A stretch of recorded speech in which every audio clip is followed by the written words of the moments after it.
Welcome to the Jay Kim Show. This is your host, Jay Kim. I am an investor, author, and fitness entrepreneur, and for the first time in Asia, I sit down with the world's most brilliant minds in business, investing, and entrepreneurship. You'll learn all the secrets, strategies, and formulas to becoming a successful entrepreneur directly from the masters. If this is your first time listening, thank you for stopping by.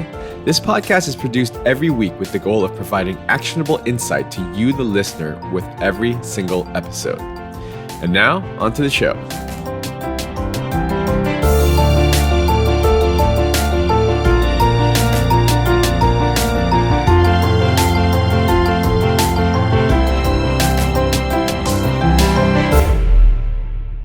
Today's guest is Lewis Howes from the School of Greatness. Lewis has a very inspirational story.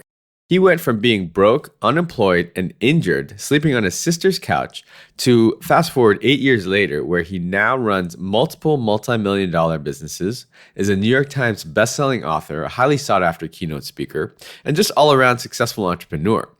He goes into detail about how he did that, how he changed his mental framework, and what are the things he does every day that leads to his success. He also weighs in on the future of LinkedIn as a social media platform and where he thinks that's going to be headed. Let's get right into the show. Lewis, thank you so much for coming on the Entrepreneurship in Asia podcast. How are you doing? Thanks so much, Jay. Doing great, man. How are you? I'm fantastic. I'm a huge fan of yours, and I follow your stuff. I listen to your podcast. Your story is very inspirational. For the listeners out here in Asia who have perhaps not heard of you, and for that I apologize, why don't you just give us a little bit about your story, because I think it's just really, really inspirational, and how you went on to become such a successful entrepreneur. I never sought out to be an entrepreneur. I did it based on necessity. I used to be a professional football player here in the States, and my dream was crushed when I broke my wrist and I had to have surgery, and it took me about 1.5 years to recover, and I wasn't able to get back into playing the game that I love so much. So my dream was over, and I didn't have a degree or really a backup skill or anything that I thought was valuable enough to get a job or to have anyone pay me for anything. So I was kind of at a depressing moment for about 1.5 years, sleeping on my sister's couch, trying to figure out who I am, what's my purpose now, what do I want to do next, and how am I going to survive? And so entrepreneurship really kind of came to me by necessity. I just had to figure out a way to make a few $100 a month to pay for food, and then figured out a little bit more about how to get my own apartment, and then it just kind of grew from there. And really what did it for me was 9 years ago when I was injured. I read a book called The 4-Hour Workweek that kind of opened me up to, it was a catalyst. It opened me up to possibilities of what I could do by building a business or just doing something online and finding all these different resources and systems and processes. So it opened me up to what was possible. Then I spent a number of years diving in deeper and researching about online marketing and strategies about building a business. I started to take a lot of action and made a lot of mistakes. And now 9 years later, I'm kind of where I'm at. Yeah, it's an incredible story. I mean, you must have hit some sort of low point, I guess, on your sister's couch. I mean, prior to that, you were a professional athlete, and had you tried your hand at like a desk job or anything like that? It was about 1.5 years into sleeping on my sister's couch where she was like, okay, do you think it's time you start like paying for rent and supporting, because I was just mooching for the whole time. And she was nice because I was, injured and kind of lost my dream, but it got to the point where she was like, okay, it's time for you to step up in your life. And I remember saying, okay, I started to build some quality relationships in my city with some of the business leaders. I was going out, I was doing some public speaking classes. I was just trying to figure out some ways to get myself out there in general to build some skills and tools. I went on Craigslist and I was like, okay, I'm going to look for like sports types of jobs because I like sports and I studied sports in school. So I was like, maybe there's some sports marketing or something. And so I researched on Craigslist the different jobs were available in my city in the sports marketing world. And I applied to one that I was like, wow, I think this would be a great job for me. It sounds interesting, cool company. I applied, I got the interview. And I remember as I was walking out my sister's home to go to the interview, I couldn't leave. Like I had it all set up. And I just remember thinking like, wow, if I go there, I just believe I'm going to get this job. And that's not what I want. I just knew like for some reason I had a feeling like I'm going to be what they want in terms of this position and like the skill set I had. And I just knew I could be enrolling. And I was like, I just couldn't do it. Like my body resisted so much in me leaving that I just didn't show up. I didn't even email them and say anything. I just didn't show up. And it was kind of that moment where I decided, like, okay, if I'm not going to go get this job or do something else, then I need to figure out a way to make money. And that's kind of how entrepreneurship began. Yeah, that's amazing. I mean, I think there's so many people, and even for myself, I've at certain points in my life career, I've hit low points where it's you're battling desperation because there's no inflow, you need cash, and then even to network. I mean, it takes some time. I remember one of the first podcasts I think I heard you on. I can't remember who the host was, but you were talking about a conference that you had to scrape together money. You might have been in New York and it was down in Philly or something like that, and you weren't sure if you were going to do it, and it was like the biggest risk you ever took, but it ended up really paying dividends, right? It's huge. Yeah, it was big time. And when I was broke and went to this event and ended up building like 5 key relationships that, one or two of them I'm like still close with today, 8, 9 years later that I've done business deals with, things have happened because of. And if we don't put ourselves out there, then there's no chance we'll create anything. So for me, personal relationships are the most powerful thing. If I lost everything in my business right now, I knew I could build it back up based on the relationships over the last decade that I've been building, where I could create something new or find a partner or find an investor or whatever I need to do. I could do it through my relationships. I think a lot of people today hide behind their screen too much, where they're not able to get themselves in front of people to build those quality relationships. There's one thing about having an online connection who's like a friend of yours online that you build a relationship with. It's another thing about meeting that person in person and hanging out with them, with even for like just a night or a dinner, and building something more meaningful and having that in-person connection. There's nothing that can replace that. So I did as many live events as possible for many, many years to kind of build that powerful influencer network. Yeah, that's so true. I mean, with the internet, it's not that difficult now to actually connect with some of the influencers online. But like you said, I mean, nothing beats physical, interaction, and that's what really cements the relationship and makes it memorable, right? Exactly. So yeah, I mean, fast forward, I guess 9 years now, you are, a successful multi-million dollar online business, you're running online businesses. You are a New York Times bestselling author, sought after keynote speaker, just all around successful entrepreneur. Was there an inflection point on that journey when when you kind of knew that you were gaining traction? You're like, okay, this is it. I'm actually going to make something out of this. I think it was just many moments building up. Like as I started making a little bit more money, I was like, oh, I think I could do this. Like as I started to make $500 a month and 1,000 and 2,000 a month, I was like, there's something here. Like I'm learning how to make a little bit of money by providing a value to people and for packaging and positioning my products, my services, my events. And if I can just learn to help people solve problems and be valuable to them, then I'll always be able to make money. So I was just always asking people like what their biggest challenge is, what their biggest need is, what their biggest frustration is. And then I create programs, products, services around those needs because people are always seeking for information or a solution and they're willing to pay and invest it. Yeah, that's very powerful. I mean, I think a lot of people now, they come out of the gates impatient and hungry for money and just focused on money and not really focusing on adding value, which is the real reason why someone would actually pay you for anything, right? Exactly. You spent some time in LinkedIn as a LinkedIn expert. And I wanted to actually ask you, because I was just looking at my LinkedIn profile the other day. How do you feel about LinkedIn now? I mean, is it still relevant? I mean, people are on both sides of the fence right now. And I'm sure you get asked just being an expert in sort of that social media channel. Yeah, to be honest, I'm not using LinkedIn as much anymore. I kind of just got burnt out by it, but I'm actually thinking about going back on because they've just opened up their ad platform has gotten a lot better in terms of now you can do like you can send emails to targeted people, like special emails to everyone they'll take into their inbox. So it's kind of like I think it could be potentially one of the most powerful platforms now with this new ad email thing that they're doing you can target people based on their profession, based on how much money they make, where they live, everything. You can target it. And so for me, that's interesting for me to want to go back in and test it now. Okay, interesting. So keep an eye out for LinkedIn. Keep an eye out. And on that note, actually, these days, the online sort of world is much different than then 9 years ago, I mean, massively different than when sort of you first started. I hadn't really gotten in until probably, 2010, 11-ish. And even from then, it's massively evolved. Now there's just a flood of everything, of content. I mean, Twitter, I miss 99% of stuff on there. Facebook, now that they've added the news feeds and stuff, it's becoming more and more just a flood, and I'm not catching a lot of stuff on there. So, and on that vein, you see a lot of, again, these online people popping up trying to do content marketing, selling a solution, maybe real or fake.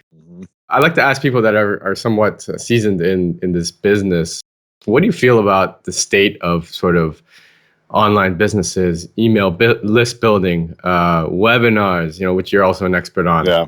I see, for as much of the good ones, I see probably 10x snake oil salesmen out there. And so it's hard. I mean, if you're just trying to get in, it's daunting. Which one's real? Which one's fake? Am I just losing, spending my money? I know I have to invest in my future. How do you sift through it, right? Man, yeah, a lot of questions you just asked there, but I think you sift through it by seeing who's most credible and what also your gut is telling you. So, there's a lot of people that are sleazy and kind of like, in my opinion, aren't credible, but they're making these huge claims. And I just don't even follow those people. I'm only looking for people that I feel like they offer great value to me. So again, if they offer great value, they're giving away free content that's teaching me something, that's helping me solve something, then it's going to make me build that trust with them and build a relationship even more. Also, if they're an author, if they get a lot of media attention and press, then it also shows you like, okay, this person's getting featured in the press. They may still be a little sleazy, but I'm not saying they're not. But if the press is going to promote them, then at least they've vetted them to a certain degree. So I should build some more trustworthiness there. So I try to get as much press and featured in many places as possible. If they're an author, if they're, a New York Times bestselling author, then it shows even more credibility. So look for credibility. Look for people that are credible, that other influencers feel comfortable promoting and talking about. If they're just on an island by themselves as some marketer that no one knows about or no one really is giving them credibility, then be aware and maybe look for someone who's got more credibility or gives you better solutions. And I think, again, the people that are giving great free content, build a relationship with that and see if it works for you. And then from there, you can see what are the products and services they have that you may want. Yeah, I mean, it does take time. You have to do a little bit of research and follow people and kind of consume a lot of content and sift through it. It's tough. We're in an age right now where, like people say, it's easier now to build a business than ever before. Absolutely. But on that same token, the challenge, which is all on you, is basically how do you stand out, right? How do you differentiate yourself from the flood? So I guess that's always a challenge, right? So let's talk about your book. I mean, you are a New York Times bestselling author, which is amazing accomplishment. So congratulations on that. Thank you. I read your book. I have a copy of it sitting on my desk right now, and I thought it was actually at all the sort of key points that maybe like 5 or so out of the 7 that I've kind of had to struggle in my career, in my life, and my journey to figure out, and you kind of just consolidated it and distilled it into a book, which is great. And so maybe you can talk a little bit about your book and what it's about. Yeah, it's called The School of Greatness. It's stemmed from my podcast where I interview some of the world's greatest leaders and peak performers and world-class athletes and New York Times bestselling authors, people from all walks of life who are, in my opinion, are the greatest of what they do in the world. And as I was interviewing them, I've done over 420 episodes. And as I interviewed these people over the last 4 years, I realized that almost all of them had common themes, common principles and foundations that they lived on that helped them get to where they are. I've always been fascinated with understanding how people got to where they are. How did they make it happen? How did they become successful? And so the more I started interviewing people, I was like, oh, they did this just like these other 20 people did. And oh, they did that. And oh, they did this.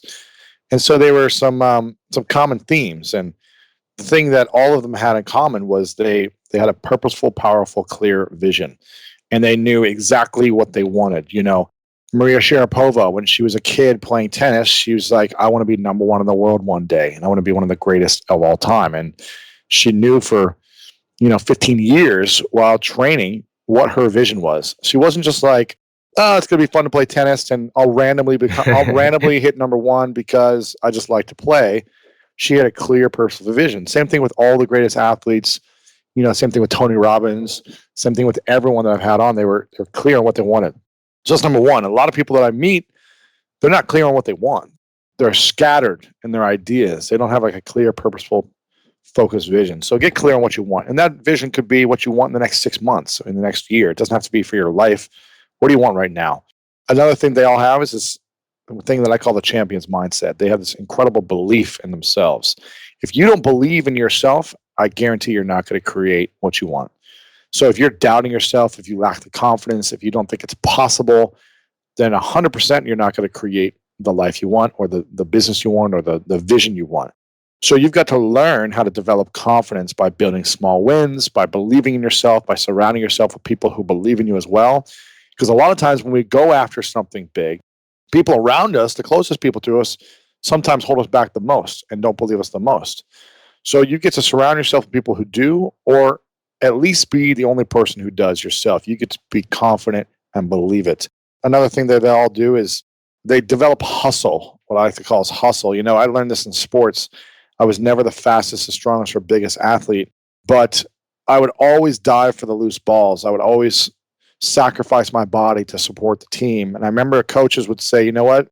I'll always have a spot on my team for someone like this. There will always be a position for someone, even if they're not the biggest, the fastest, and strongest. But if they dive, if they hustle, if they do whatever it takes to support the team, then we need to find a way to get that person on the court. So for me, that became my way in business as well. Is like, I will do whatever it takes. And then another thing that they do is they all live a life of service. There's something greater in their pursuit of their business or their dreams. They're not just doing it to just make money for themselves, but they live in service. They live to give back. They live to support others. It's a bigger mission for people. And I think people are much more fulfilled when they live in that service. That's awesome. You're absolutely right. When you talk to sort of the greats of business, and even in all sort of areas of career, there are common themes, and I love how you've captured those in your book. So when you talk about vision, and I know this is very important, and for a long time I didn't have a vision myself, and I kind of resisted because I was like, oh, it's just psychological mumbo jumbo or whatever. This is not, it's hokey. And then you read books like Think and Grow Rich by Napoleon Hill, and all these people that have practiced it and successfully achieved their vision. I mean, what was your vision initially, and if you don't mind sharing, and how sort of specific does someone have to be? And then do you also advocate for sort of every day reviewing your vision, that sort of thing? My vision growing up was to be a professional athlete. That was the dream, was to be a professional athlete. And once I achieved that, and then I got injured, it was like, I need to create a new vision. Otherwise, I'm just wandering around aimlessly. So my first vision was to get off my sister's couch. It was like, how can I make enough money to get off my sister's couch? And then I create new visions along the way. And so I'm constantly, at the beginning of the year, I like to make 6 and 12 month goals. And I have a bigger vision, but I work towards daily, monthly, yearly actions to achieve the bigger vision. So I just break it down for myself. I write it down on what I call as my certificate of achievement, where I declare my vision. I write it down with the date of when it's going to be achieved by. I sign it and I award it to myself. And then I look at it every single day and I see it and I realize, okay, am I one step closer today towards achieving that vision? If not, what do I need to do? And that's how I break it down. Is there certain tactics or strategies that you use when you face challenges? Let's say you have a failure or a lack of traction, or maybe you're just burnt out. I mean, you're obviously a very positive person, and I think that that's very important for success. But we all run into roadblocks. Is there a certain trick that you have? Is there just a reframe of your mind, a process that you follow? If I feel burnt out, or let's say something doesn't go as planned. Let's say you have a failure. If I feel burnt out, I reconnect to my vision. And I ask myself, is this what I really want to do, or is this not meaningful to me? The only way I feel burnt out is if I feel like I'm not aligned in my day-to-day actions to what my vision is. Because otherwise, my vision gives me energy. I'm willing to do whatever it takes because it's greater than myself, my vision is. And so when there's adversity, I will take it on and take it in stride. If I ever feel overwhelmed, then I'll just take a day and just, be by myself or relax and kind of take a moment back and make sure, hey, what am I doing this for? What's the purpose? What's the reason? Why am I allowing myself to feel overworked or stressed? Do I need to integrate more balance in my life? So I'll just evaluate and be aware. Yeah, the power of the vision, once again, coming into play. Your podcast is awesome. Thank you. You're talking about free content, for all the listeners out there. This is one of the best out there. I follow it. And the thing I love about your podcast, Lewis, is that the guests that you have on are quite unique. And I feel like we were talking about this earlier. In Asia, podcasts are non-existent, but in the States, we're kind of almost at kind of fatigue level where a lot of the guests have been recycled along, the different circuits and different podcasts. And the thing I love about yours is that your guest quality and just the variety is amazing, and one of the guests I listened to recently that I'd never heard of, and I'm ashamed because I haven't, but I loved the show was Bedros Keuilian. Oh, he's amazing. Yeah. Yeah. And he's just like, I love that show and just all the value he brought. And now I'm following him, actively on social media, and it's great. So for the audience, definitely tune in to School of Greatness. There's so much knowledge and free content there, and the guest quality is amazing. So thank you, Lewis. Yeah, of course. So let's talk about sort of looking forward. What are you working on now? What do you have planned for 2017? Your 6-month, 12-month goal there. Is there any exciting things you're working on? Absolutely. I've got a big book coming out next year in October of 2017. I've got my annual event called the Summit of Greatness, which is already half sold out, and it's about a year away. So I'm very excited about that. And I'm excited to continue being consistent with my podcast and bringing on great guests and getting the word out and inspiring people who listen. And what are some of the tools or products, perhaps, that you could help some of our listeners if they're on their sister's couch and they're looking to get out of the funk? What do you have to offer? I think my podcast is a great place to start just because so many people listen to it and are transformed right there, and they get insights and information and inspiration. So that'd be a great place to start. But, I think finding a mentor, finding a coach, someone who can guide you and give you feedback. As an athlete, I always had coaches, and there was never one season where I said, you know what, coach, I'm good. I got it this year. I'll do all the training myself. I'll do all the game prep. Like, I'm good. So why go about life or business without a coach and just be like, I'm good. I'll go take this on. I'll take on everything myself. It's exhausting. It's not easy. Find someone who can guide you, can coach you, can give you feedback, can steer you in the right direction that you can learn from. You can celebrate your growth. That's what I would say is find someone. I try to do that through my podcast to be able to reach people and kind of guide people that way. But find someone you can talk to one-on-one as well. Hire someone or find someone to support you as a mentor. Okay, that's awesome. And where can people find you? LewisHowes.com or School of Greatness podcast on iTunes. Okay, I just have a final question for you, Lewis. I know we have to wrap up here. So you've had an amazing journey from your sister's couch to just being all around successful as an entrepreneur now. You've written a New York Times bestselling book. You've interviewed some of the brightest and highest achievers and highest performers in the world. After speaking with all these people and distilling everything that you've learned on your journey, what's one final piece of advice that you would like to give to my audience that you would want people to remember you by and take with them and perhaps help them change their life? People don't care how much you know until they know how much you care. And it doesn't matter how many skills and tools you have and how smart you are. If you're not able to connect to human beings and to their heart and to their biggest desires and needs, then no one cares all the things and all the information you have. So first comes first is be the best human being that you can be and show people that you care and you're interested in them. Then they will take action and support you. Words of wisdom from Lewis Howes. Lewis, thank you so much for coming on the show. Thank you. We're so happy to have you, and we appreciate your time. Thanks so much, man. Appreciate it. This podcast is brought to you by Hack Your Fitness, the high achiever's guide to getting ripped in under 3 hours a week. If you're anything like me, you're probably working a full-time job or jobs and trying to find time to balance family life, social life, and last but not least, fitness. Look, I get it. I'm a full-time investor and entrepreneur myself and father of two. So how am I able to stay fit year-round without spending hours and hours in the gym killing myself on the cardio machine? After struggling for the last 15 years trying every workout and diet under the sun, I finally designed a system that allows me to achieve and maintain single-digit body fat for life in under 3 hours a week. Cardio not required. Head on over to hackyour.fitness and download my free 13-page guide that teaches you the simple science behind efficient fitness and smart nutrition and gives you everything you need to know to finally take control of your life. That's hackyour.fitness.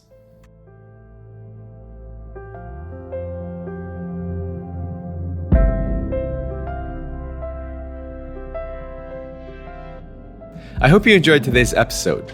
All the show notes and links can be found over at jkimshow.com. Come back often and make sure you subscribe, rate, and review. Don't forget to join us next week for another exciting episode of The J. Kim Show. I'd love to hear your comments. You can find me on Twitter at jkimmer, JAYKIMMER. See you guys next week.